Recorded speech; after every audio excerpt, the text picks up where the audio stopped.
On Saturday the 31st of October 1964, a man arrived in the village.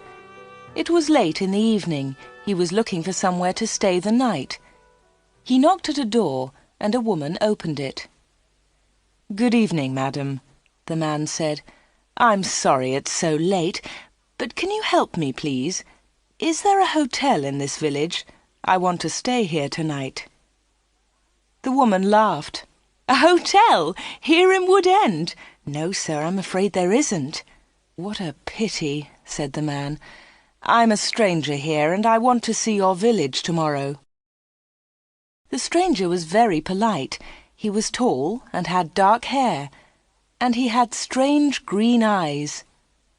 "Perhaps Mrs. Harrison can help you," the woman said. "She has a room. Perhaps you can stay with her. Wait a minute, I'll get my coat and I'll take you there." The woman took the stranger to Mrs. Harrison's house. Mrs. Harrison gave him a room for the night. He was very glad. It was the last night of October, and it was cold. The next day was Sunday. The man looked round the village. He was very interested in the history of the village. He met some of the villagers and asked them their names. But he did not visit the church. That was unusual. The church in Wood End was the most beautiful building in the village. But the stranger was not interested in it. He did not go to church that night with all the villagers. It was the first Sunday evening of November. When the villagers came out of the church, the man had gone. They had all liked him. The ladies had thought he was very good-looking. A few weeks later he came back. It was the first Sunday in December. The villagers were coming out of church. It was cold and dark. "Hello," he said. "I'm back again. It's nice to see you all once more." His next words surprised everyone. "Perhaps you can help me," he said. "I'm looking for a house. I want to buy a house here." "Here?" someone said. "But why here? There's no work in Wood End for a young man.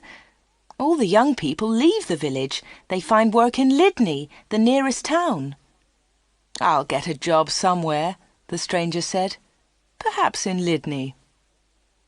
Then one of the villagers told him about old Mr. Smith's house. Mr. Smith had died in the summer. His house was empty. It was for sale. The house was on the corner of Main Street and Church Lane. "I'll ask about the house tomorrow," said the young man. "Perhaps I'll be lucky. Goodbye. I'll see you soon." The villagers watched him leave. They all saw his car. It was very big and luxurious. He looked rich. A few days later, Mr. Smith's house was sold, and in the middle of December the young stranger arrived. He moved into the house and worked very hard. He fixed the roof. He repaired broken windows. He painted and decorated. He changed the whole house. But there was a big surprise for the villagers. On the morning of Monday the 21st of December, they saw a big sign on the front of the house, and on the sign were these words: "The Corner Shop, Proprietor Dave Slatin." The picture sequence from the cinema has finished. You can look at it once more if you want. The villagers could not believe it. A shop in Wood End. Everybody talked about it. There was once a shop in Wood End, but it had closed 20 years ago. Some people wanted the shop, but others did not. The villagers met in the evening in the village hall. Everybody was there. Everybody was interested in the new shop. "The corner shop is a good idea," someone said. "We need a village shop. We won't need to go to Lydney." Then Mrs. Harrison spoke. She liked the stranger, Dave Slatin. "I agree," she said. "A village shop is a good idea. It's too quiet here. Wood End needs a shop." "Nonsense," said Miss Brown. She was the village school teacher. "Lydney is not far away. There are lots of shops there." Soon everybody was shouting. Then Mr. Hart spoke. He was a very big man with a loud voice. "Listen, everybody," he shouted. "We've never had trouble in this village before. We've always been quiet and happy. Now this shop is causing trouble." "Let Mr. Slayton speak," someone said. "It's his shop. Let him speak." "Ladies and gentlemen," said Dave Slayton, "I don't want to cause any trouble. I'm still a stranger in your village. But I want to be one of you. I want to be your friend.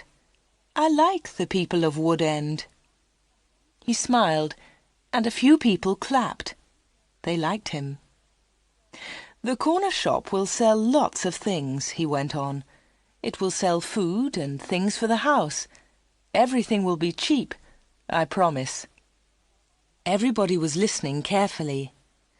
"And I have another idea," he continued. "I'll sell village products." "What do you mean by village products?" asked Miss Brown. "I'll tell you, Miss Brown," he said. "I know that you make beautiful bread and cakes." Miss Brown smiled. Yes, she did make bread and cakes. Everyone knew that. "And you, Mr. Hart, I've seen your flowers. You grow beautiful flowers." Now Mr. Hart smiled.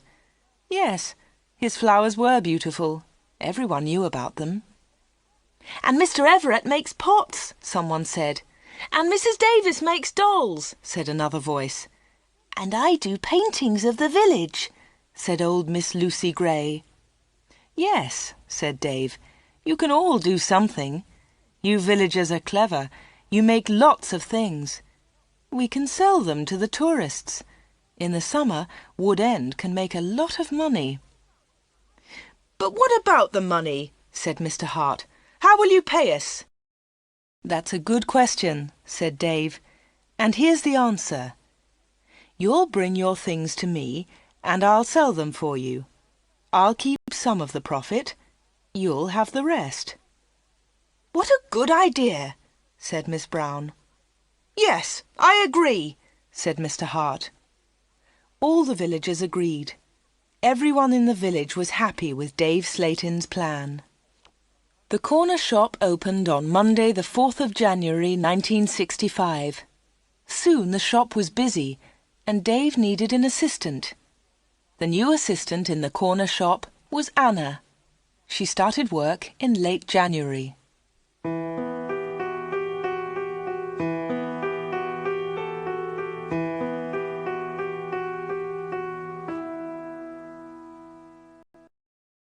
The picture sequence from the cinema has finished. You can look at it once more if you want. Dave Slayton kept his promises. Things at the shop were good and cheap. "How does he do it?" asked Mrs. Harrison. "It's winter, but he's selling lots of fruit and vegetables, and they're cheap. I never go to Lydney now." The other villagers agreed. The corner shop was a success, and Dave seemed happy. He paid Anna good wages. Sometimes her friend Peter helped at the shop, and Dave gave him money too. Dave advertised in newspapers, and the village products sold well. People from Lydney came to the corner shop. There were lots of visitors, and Wood End became more interesting. The villagers were surprised, but pleased. They were making a lot of money. Dave lived alone in a flat above the shop. He was very popular in the village, but no one ever went to his flat. No one ever saw inside it.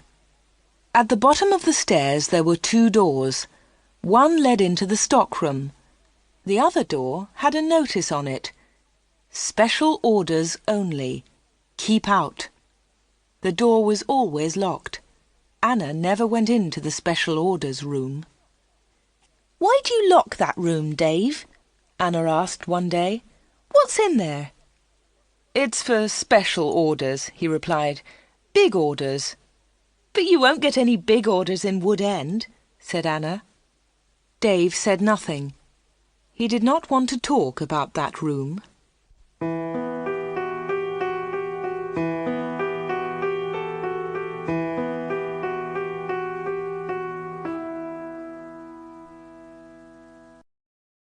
The picture sequence from the cinema has finished. You can look at it once more if you want.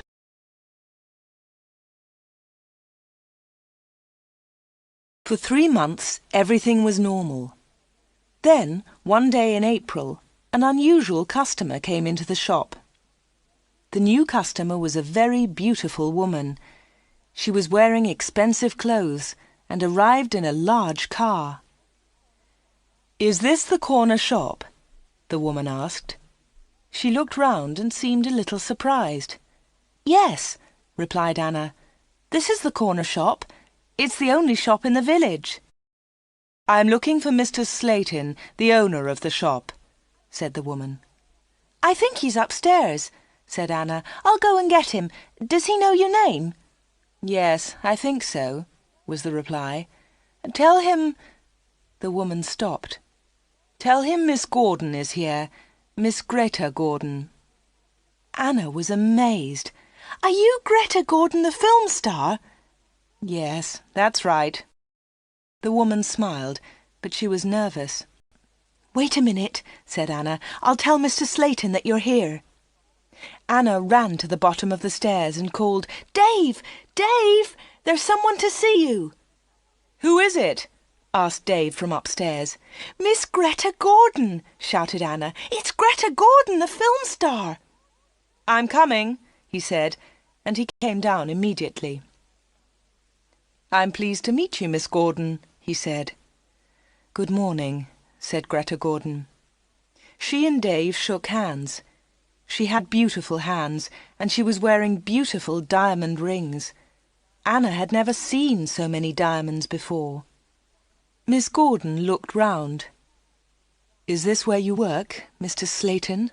she asked. Once again she seemed nervous. "Yes," said Dave. "It's a small place, but it's big enough for me. Please follow me, Miss Gordon." Anna was surprised. Dave and Greta Gordon did not know each other. He did not call her Greta, and she did not call him Dave. He seemed to be in a hurry, and she seemed to be frightened. Anna watched them. Dave and Greta Gordon went to the back of the shop and into the special orders room. Greta Gordon was a special order customer. Anna thought that was very strange. She wanted to tell someone about Greta Gordon. Anna loved films. She wanted to tell Peter about the film star, but she had to stay in the shop. 10 minutes later, Greta Gordon came out of the special orders room. Dave went straight upstairs, and Greta Gordon came to the front of the shop. The film star looked terrible. She was pale. She was crying. Her eyes were red with tears. "What's wrong?" asked Anna. "Can I help you, Miss Gordon?" "No, thanks. I'm all right," said Greta Gordon. "Do you want to sit down?" said Anna. She got a chair, and the film star sat down. "Shall I get the doctor?" said Anna. "No, no," said Greta. "Please tell no one about my visit here. Please tell no one." Anna was disappointed. She wanted to tell everyone about Greta Gordon. She wanted to tell everyone about her famous customer. "I want to give you something," said Greta Gordon. "Here's a photograph of me. I'll sign it." She signed the photograph and gave it to Anna. "Please keep this," said Greta, "and please keep our secret. Please don't tell anyone." "All right," said Anna. "I promise." The film star kissed Anna. She held Anna's hands. What a beautiful woman, thought Anna, and what beautiful hands. Then Anna noticed something. The diamond rings were gone.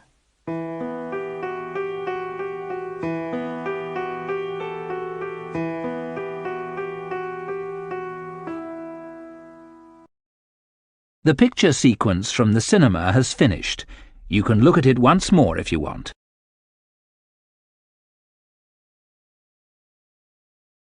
Dave never talked about Greta Gordon. He never talked about her visit to the corner shop. One day, Anna asked him about the film star. "How do you know Greta Gordon?" said Anna. "Is she a friend of yours?" "I don't want to talk about her," Dave replied. "She was a special order customer. Don't ask any more questions about her, Anna." So Anna did not ask any more questions. She did not ask about Greta Gordon's special order, and she did not ask about the rings. Anna kept her promise. She never told anyone about the film star. Soon it was spring. Anna and Dave were busy. Mr. Hart brought lots of flowers to the corner shop, and Anna sold them to the tourists. There were lots of tourists that year. In May, Peter asked Anna to marry him. She said yes. They became engaged. They planned to get married in the following year. Now they needed money, so they worked hard and they saved. They were very much in love. On Saturdays, Peter played football or cricket, and Anna often went to the cinema in Lydney. He enjoyed sports, and she loved watching films. One day, Anna was reading Film News. This was a magazine about film stars. She turned the pages. There was a picture of Greta Gordon. Anna was pleased. What a surprise! Beautiful Woman was going to be a big film, and now Greta Gordon had the star part. Anna wanted to tell Peter about Greta, but she kept her promise. She did not tell anyone. But she did show Film News to Dave Slayton. "Look, Dave," she said, "here's a story about Greta Gordon. Isn't it great? She's got the big part in Beautiful Woman." Dave looked at the magazine. "Greta Gordon will star in Beautiful Woman." The star of Beautiful Woman was Joanna Lee, but Miss Lee has broken her arm. "I don't know what happened," said Miss Lee. "I was in my bedroom. I slipped and fell." Greta Gordon will now be the star of Beautiful Woman. "I'm so lucky," Greta told us yesterday. "I've always wanted the part. I can't believe it." "I don't know anything about films," he said. "Is Greta Gordon a big star?" Anna laughed. "Big star? Yes, she is. She's terrific." Dave didn't seem interested. "I hope she's happy with her big part," was all he said.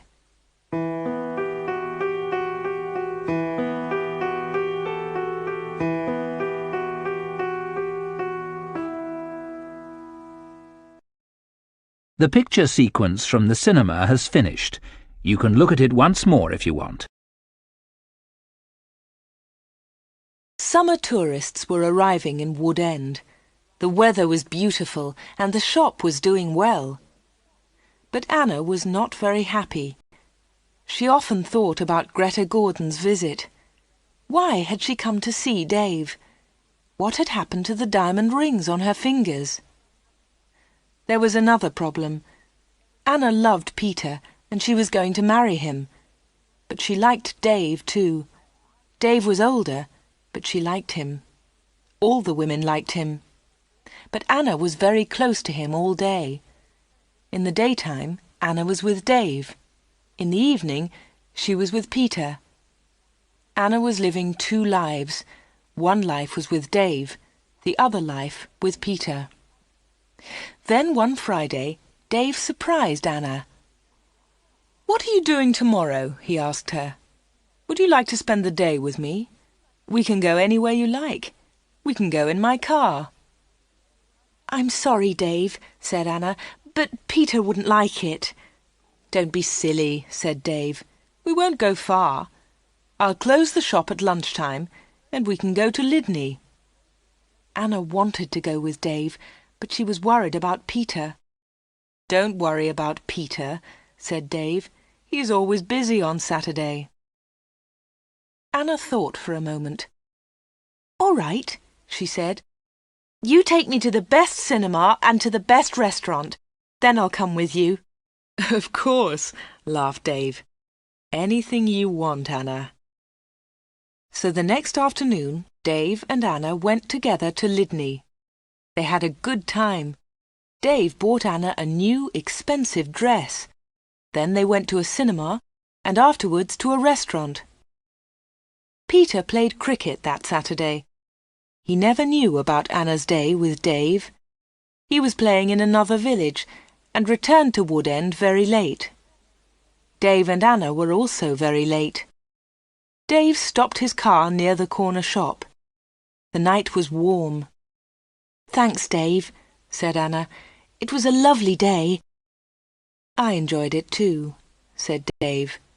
He put his arm round her shoulders and kissed her. It was a quick kiss, but for Anna it was wonderful.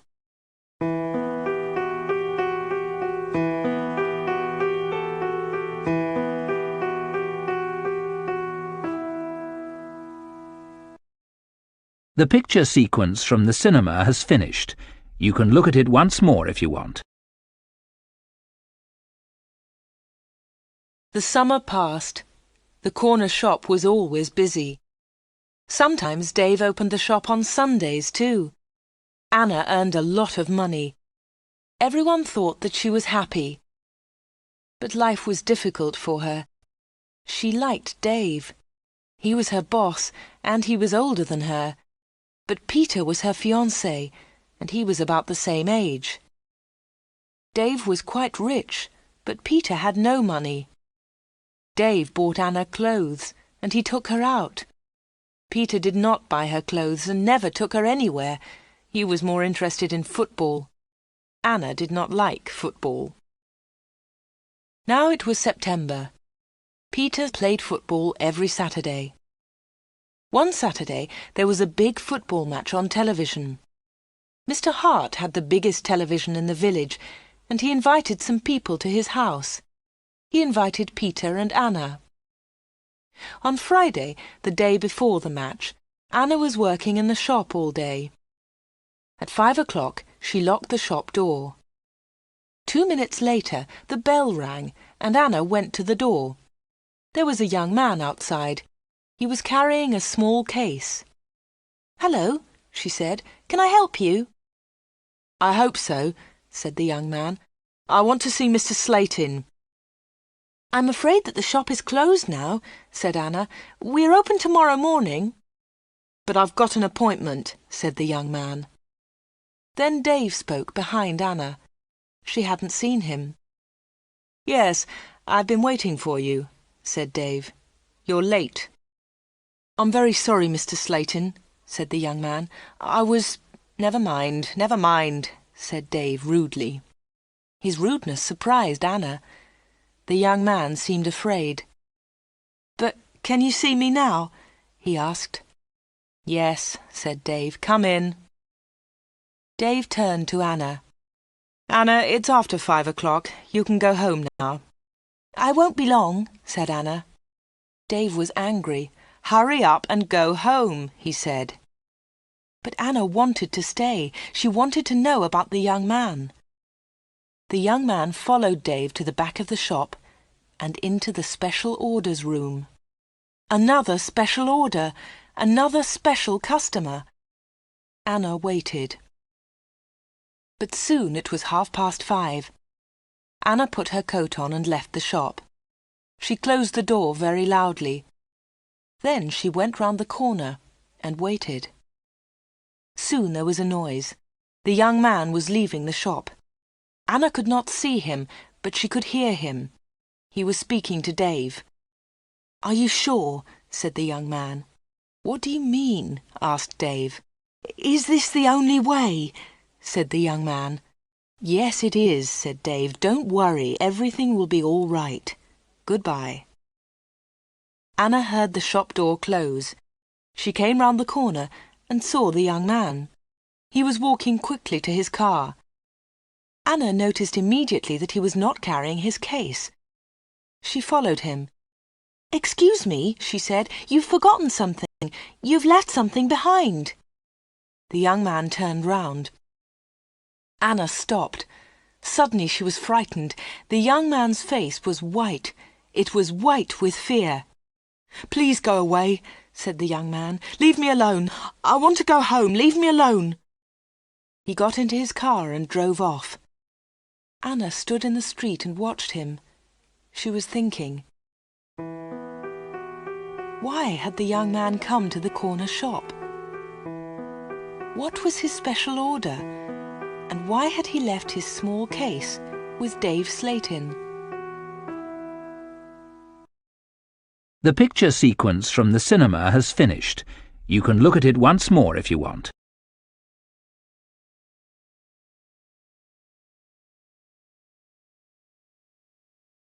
The next day was the day of the big football match. Mr. Hart had invited about 10 people. Anna did not watch the game. She was helping Mrs. Hart in the kitchen. They were making tea. It was a good game, and everyone was enjoying it. At half-time, Peter went into the kitchen. "Why don't you come and watch the match, Anna?" he said. "It's really good. Come on." Anna laughed. "No, thanks," she said. "I'm helping Mrs. Hart. Look, here's the tea. Can you take it in to the others?" "OK," said Peter. "It's a terrific match. Mike Bailey scored a great goal." Peter took the tea into the sitting room, and the second half of the match started. The second half was very exciting. Mike Bailey scored another goal after 20 minutes. The score was 2-0. Then the other side scored 2 quick goals. It was 2-2. There were only 5 minutes of the match left. "Come on!" shouted Peter. "Come on, Mike, let's have another goal!" In the last seconds of the match, Mike Bailey scored the winner. It was his 3rd goal of the match. But something was wrong. The other team's goalkeeper was injured. Bailey had been very near the goalkeeper, and he had kicked the ball very hard. The ball had hit the goalkeeper's neck. Mrs. Hart and Anna came in from the kitchen. "What's happened?" said Anna. "What's wrong?" "It's Brian Thomas, the goalkeeper," said Peter. "He's injured." It was serious. The goalkeeper had broken his neck. Later they all watched the news on TV. They saw pictures of Mike Bailey's 3rd goal. It was a great goal. They saw the ball hit the goalkeeper. It was an accident.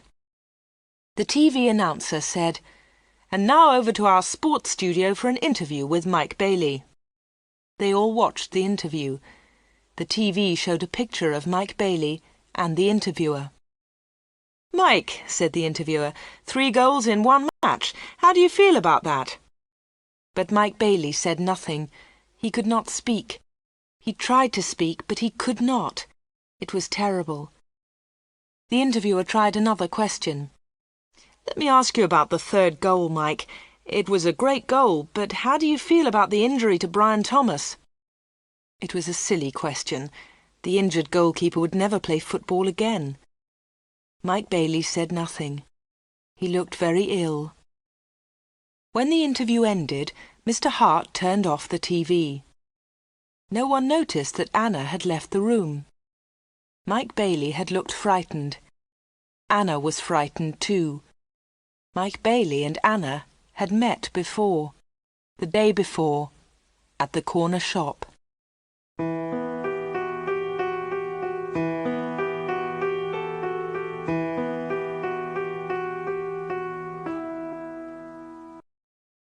The picture sequence from the cinema has finished. You can look at it once more if you want. Anna did not know what to do. She was only 17, but sometimes she felt much older. She wanted to ask Dave about Mike Bailey and Greta Gordon. She wanted to know about special orders. She decided to wait. One day, Dave and Anna were alone in the shop. "How's Peter?" asked Dave. "He's fine, thanks," said Anna. Dave smiled. "Is he still playing football?" "Of course he is," said Anna. Dave laughed. "You don't see him very much, do you, Anna?" "I see him 3 or 4 times a week," said Anna. "What about weekends?" Dave asked. Anna replied quickly, "I don't see him much at weekends. He plays football then." "When are you getting married?" asked Dave. "I don't know," she replied. "We haven't decided yet. Perhaps next year." "That's a long time." Dave smiled at Anna. Anna felt afraid. She also felt excited. She didn't know why. "Sometimes you're bored, Anna, aren't you?" said Dave. He looked into her eyes. "Yes," said Anna, "that's true." "Why don't you come away with me for a weekend?" said Dave. "We can go to London." A weekend in London! Anna had only been to London once for a day. Anna was excited, but she was also afraid. "I don't know," she said. "I must think of Peter." "Oh, forget him," said Dave. "He'll never know. Come with me and we'll go to the best shops. We'll go to the best cinema. Will you come with me?" Anna said nothing. Suddenly she had an idea. She looked at Dave. "Perhaps I'll come with you," she said. "Good," said Dave. "That's great." "But first," said Anna, "I want to ask you something." "What do you want to know?" he said quietly.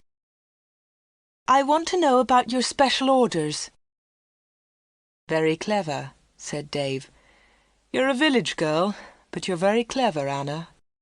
"Village girls aren't stupid," said Anna. "Now tell me about your special orders, then I'll come to London with you." Dave was angry. "One question. You can ask me one question," he said. Quickly, Anna asked, "Why do people come to you?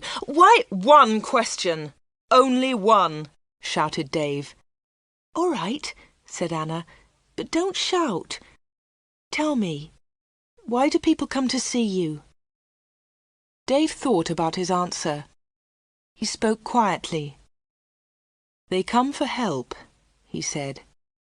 "They need help, and I sell help to them. That's all."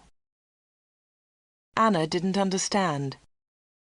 "What sort of help?" she asked.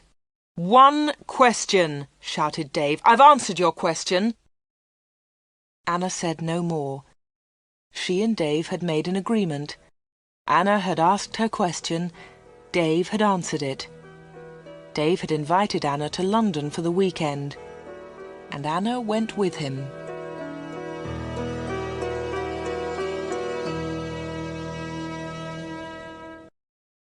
The picture sequence from the cinema has finished. You can look at it once more if you want.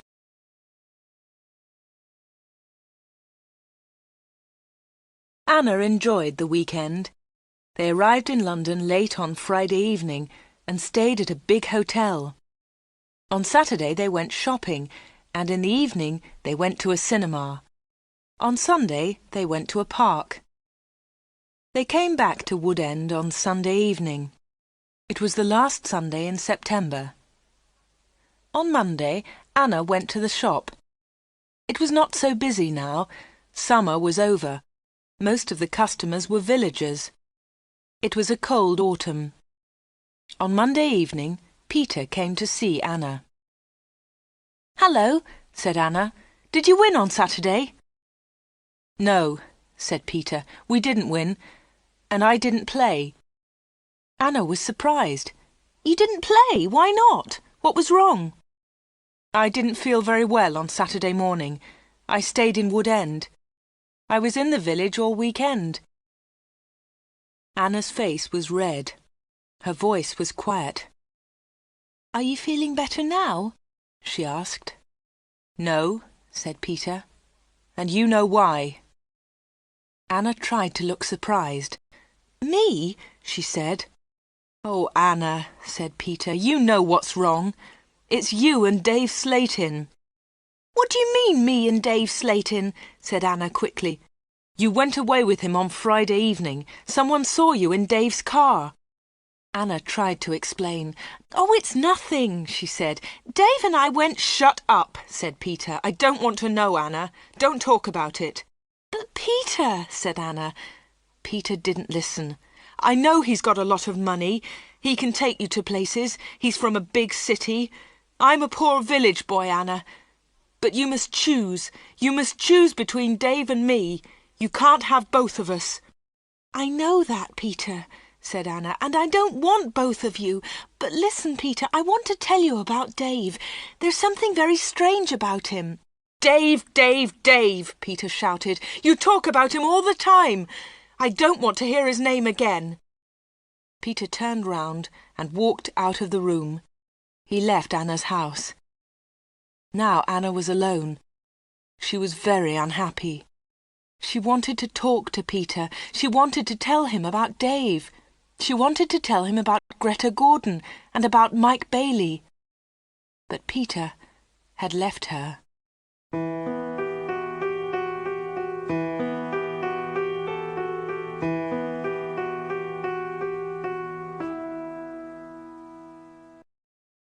The picture sequence from the cinema has finished.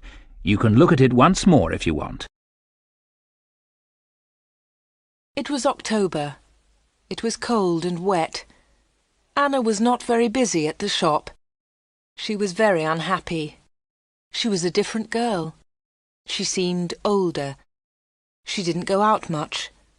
She looked ill. Most of the villagers knew that Anna had quarrelled with Peter.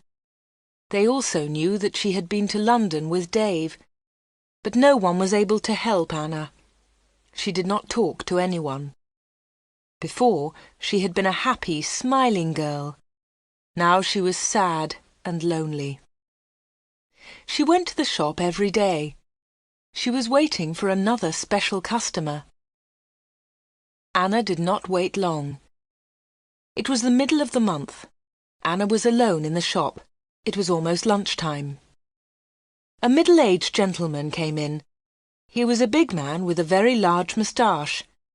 He was well dressed, and he was carrying a large briefcase. "Good morning, miss," he said politely. "Good morning, sir," said Anna. "Can I help you?" Anna was very polite too. She was interested in this man. "I'm looking for Mr. David Slayton," said the man. Anna smiled. "Are you a salesman?" she asked. She knew that he was not a salesman. He didn't look like a salesman, but she wanted to talk to the man. The man smiled. "Yes, I am a salesman," he said. That was not true. Anna knew that the man was lying. Then she said, "Perhaps I can help you, sir. I usually speak to the salesman." She looked at the man's case. It had the letters ARICS printed on it. "Thank you," said the man very politely, "but I have a private appointment. I have come from London, and I must see Mr. Slayton." "I'm sorry," said Anna. "He's very busy at the moment, but I'll tell him you're here. What's your name, please?" The man smiled. "Roberts," he said. "Arthur Roberts." Anna went to the back of the shop. Dave was coming down the stairs. "There's a man in the shop," said Anna. "He wants to speak to you." "Thanks," said Dave, and he went to the front of the shop. "Good morning, Mr. Reisman," said Dave. "I'm pleased to meet you." Anna listened. Reisman! The man's name was Reisman, not Roberts. What a liar! The man did not look at Anna. "I'm pleased to meet you, Mr. Slayton," the man said. "Please come with me," said Dave. Mr. Reisman followed Dave. They went into the special orders room. A minute later, Dave came out. He came to the front of the shop. "It's lunchtime, Anna," he said. "You can go home now." "Thanks, Dave," said Anna. "I'm going in a few moments." Dave went back to the special orders room. Anna did not leave the shop. She waited. Anna wrote down the letters ARICS. She understood AR, Arthur Reisman, but she did not understand ICS. At 1:30, Anna heard noises. Mr. Reisman was leaving. Dave was talking. "Thank you, Mr. Reisman," said Dave. "And thank you," said Mr. Reisman. "You have helped me a lot." "Good," said Dave. "Goodbye, Mr. Reisman. My assistant isn't in the shop, but you can open the door. Goodbye." Dave went upstairs, and Mr. Reisman came into the front of the shop. Anna was sitting quietly in a corner. "Oh," said Mr. Reisman, "I thought you'd gone home." "No," she said. "I decided to have lunch in the shop today." Anna and Mr. Reisman looked at each other. They didn't like each other. There was silence. Anna spoke first. "Would you like to buy some bread, Mr. Roberts?" she said. "Reisman, my name is Reisman," said the man. Anna smiled. "I'm so sorry," she said. "Would you like to buy some homemade bread, Mr. Reisman?" "It looks delicious," said Mr. Reisman. He was very polite again. "Yes, I'll take some, please. My wife will love it." "Here you are," said Anna. She put the bread in a bag. Then she said, "You can put it in your briefcase." "My briefcase?" said Mr. Reisman. "I haven't got a briefcase." "I think you've forgotten it," she said. "I'll go and get it for you." Anna moved towards the back of the shop. Mr. Reisman stepped in front of her. He held her wrists. He was very strong. "Listen to me," he said. "I don't want that briefcase. Leave it there." "All right," said Anna. "Please let me go. You're hurting me." Mr. Reisman let go of Anna and turned towards the door. He left the shop hurriedly. He hadn't taken his bread with him. Anna watched Mr. Reisman leave. Her hands were still hurting 5 minutes later.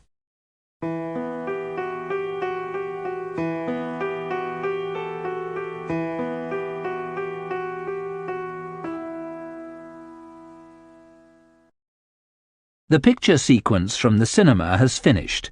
You can look at it once more if you want.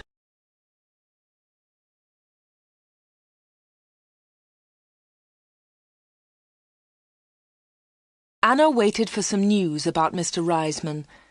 She remembered Greta Gordon. The film star had visited the corner shop. Later there was news about her in a magazine. Mike Bailey had visited the corner shop too.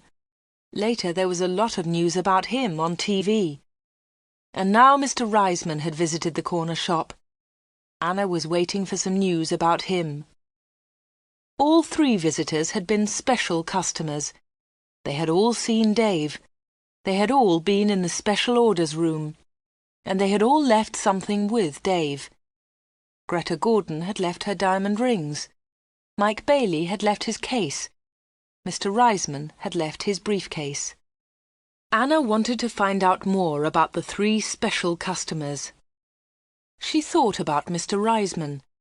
His case had the letters ARICS on it. She understood AR, but what was ICS? Perhaps Mr. Reisman was a businessman and ICS was his company. Anna looked in the newspapers, but she didn't find anything about ICS.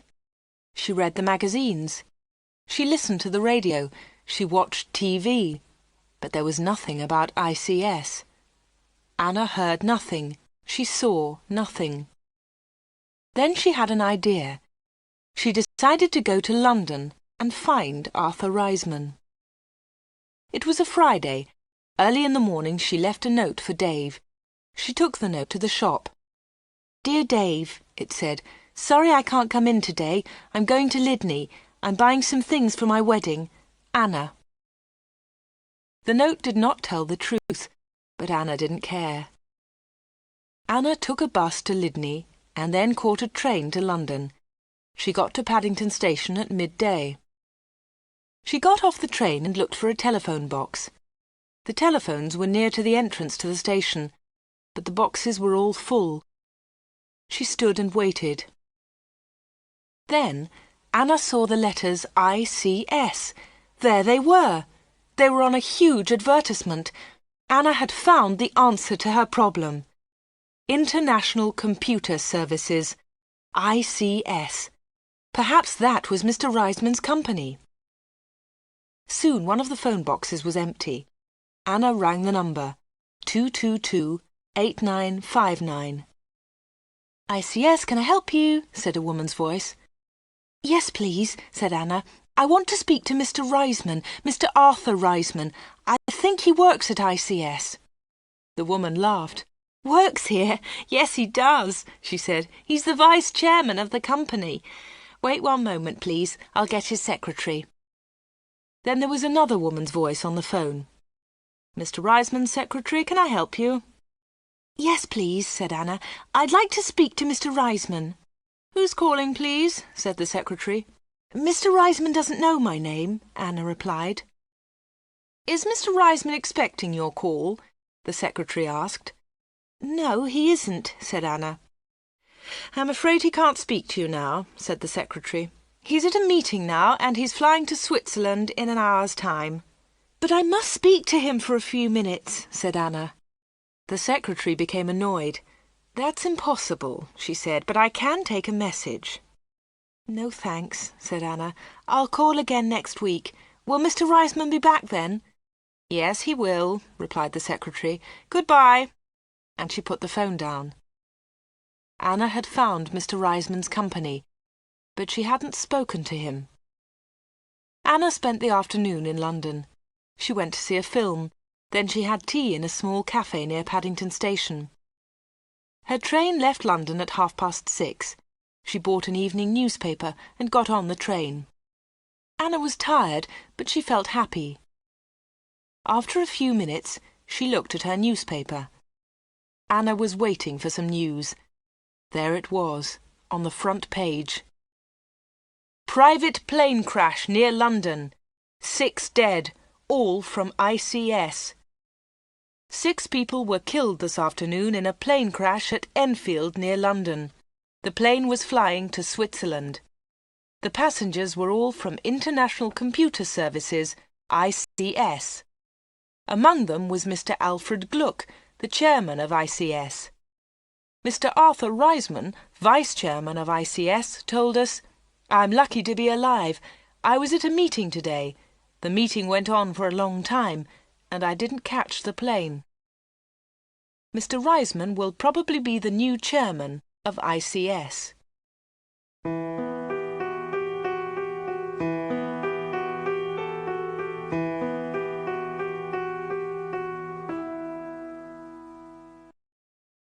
The picture sequence from the cinema has finished.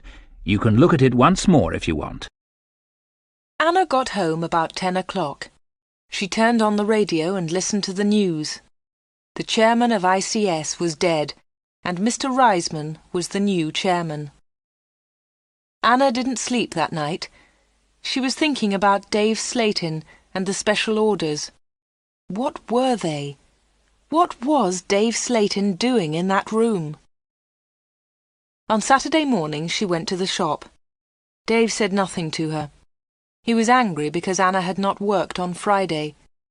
He didn't ask about her day off, and Anna didn't tell him about it. At 11 o'clock, Dave left the shop. He got in his car and drove off. Anna was alone. This was her chance. She went to the back of the shop and turned the handle of the locked door. But the special orders room was not locked. Dave had forgotten to lock it. Anna opened the door and went into the room. It was a small room, dark and hot. Anna turned on the light, but it was not a very strong light. She looked round the room. There was a small table, 2 old chairs, and a lot of boxes. That was all. Special orders? There were no order books, no papers, no pencils. Anna walked round the table. It was difficult because there were a lot of boxes on the floor. Anna opened one of the boxes and looked inside. She found some old magazines and newspapers. Underneath, there were some dirty old clothes. But underneath the clothes, she discovered some money. Lots of money. British money, French money, American, German. There was money from all over the world. Anna was amazed. She had never seen so much money before. She looked round again and found Mike Bailey's case.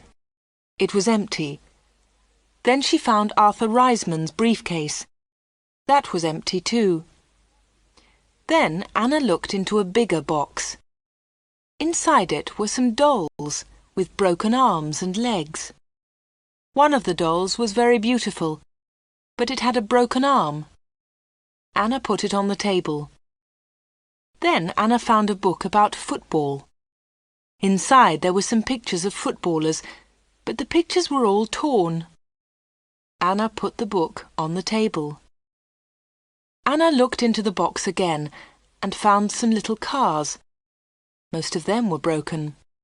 She found a small model aeroplane. It was broken too. Anna put all these things on the table. What a strange collection! There was the money, the broken doll, the toy cars, the model aeroplane, and there was the football book with the torn pictures. Anna looked at the things on the table. What were they for? Why did Dave Slayton keep them in this locked room? Suddenly Anna jumped. There was a noise behind her. Someone was standing at the door.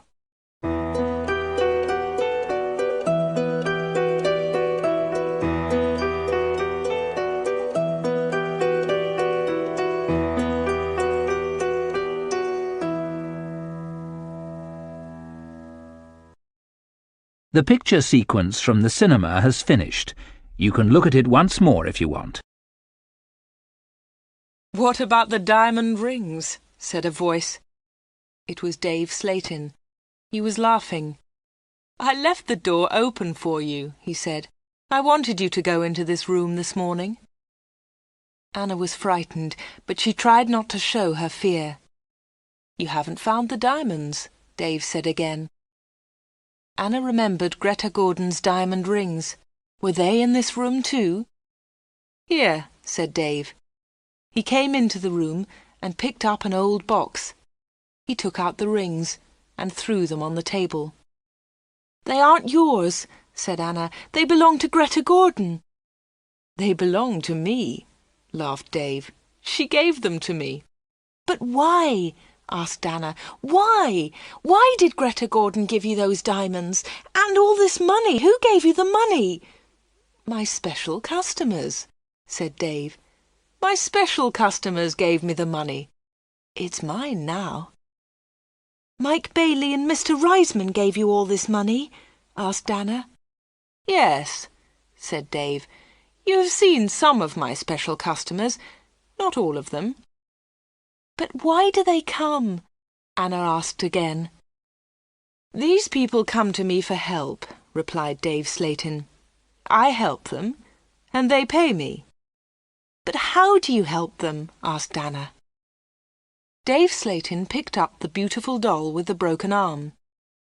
"Do you remember Joanna Lee?" he asked Anna. Anna thought for a moment. "Joanna Lee?" she said. "Yes, of course I remember her. She's the actress who broke her arm. Greta Gordon got her part." "That's right," said Dave Slayton. "This doll is Joanna Lee." Anna felt more afraid. What kind of man was Dave Slayton? Dave Slayton pointed to a torn photograph in the football book. "Who's that, Anna?" he asked. Anna remembered the face. She had seen it on TV. "Brian Thomas," she replied. "He's a goalkeeper." "He was a goalkeeper," said Dave Slayton. Anna was terribly frightened now. Dave Slayton was an evil man. Dave Slayton moved close to Anna. He picked up the broken aeroplane. "And what do you think this is?" he asked Anna. Anna knew the answer, but she was too afraid to speak. Dave Slayton took Anna's arm and held it tightly. Anna tried to move away. Dave Slayton laughed and held Anna more tightly. "Listen, Anna," he said quietly. "I want you. I need you. Marry me, Anna. Don't marry Peter. Marry me." "No, no," she cried. "Let me go! Let me go!" "But Anna, you still don't understand," said Dave Slayton. "I have strange powers. I can give you everything you want." He looked into Anna's eyes. "And my children will have these powers too," he continued. I will give you money and diamonds. And you, Anna, you will give me children." Anna was terrified now. She kicked Dave Slatin very hard, and he let go of her hand. Anna moved quickly. She ran out of the special orders room, through the front of the shop, and out onto the street. She ran all the way home.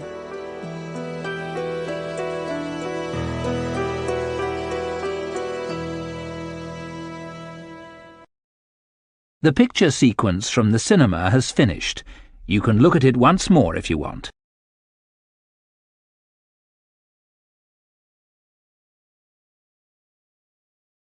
When Anna got home, she felt terrible and went to bed. In the evening, Peter came to see her, but Anna was ill in bed. "I'll come and see Anna tomorrow," Peter told Anna's mother. Again, Anna did not sleep all night. The next day, Sunday the 31st of October, was a terrible day for Wood End. Anna stayed in bed. She had a fever, and her mother phoned the doctor. The doctor came immediately. "Anna's very ill," said the doctor to Anna's mother. "I'm worried. I don't know what's wrong with her. I'll come back again tonight." That afternoon, Peter came to Anna's house. He tried to speak to Anna, but she was too ill. He sat quietly beside her bed. At about 7 o'clock, Peter heard shouting in the street. He went to the window and looked outside. People were running and shouting, "Fire! Fire! Fire! There's a fire at the corner shop!" Peter ran out of Anna's house and into the street. There was a big fire on the corner. The shop was in flames. Nobody could see Dave Slatin. "His car's here," said Mr. Hart. "Dave must be inside." Then the villagers saw him. He was standing at an upstairs window. "Jump, Dave!" they shouted. "Jump! Save yourself!" But Dave did not move. He was standing at the window, and he was laughing. Some of the women in the street started screaming. Mr. Hart tried to run into the shop, but the others pulled him back. Flames were leaping up from the shop. The flames reached Dave Slatin. The villagers saw that he was still laughing. That was the last time they saw him. The flames hid him completely. No one was able to save him, and no one ever saw him again.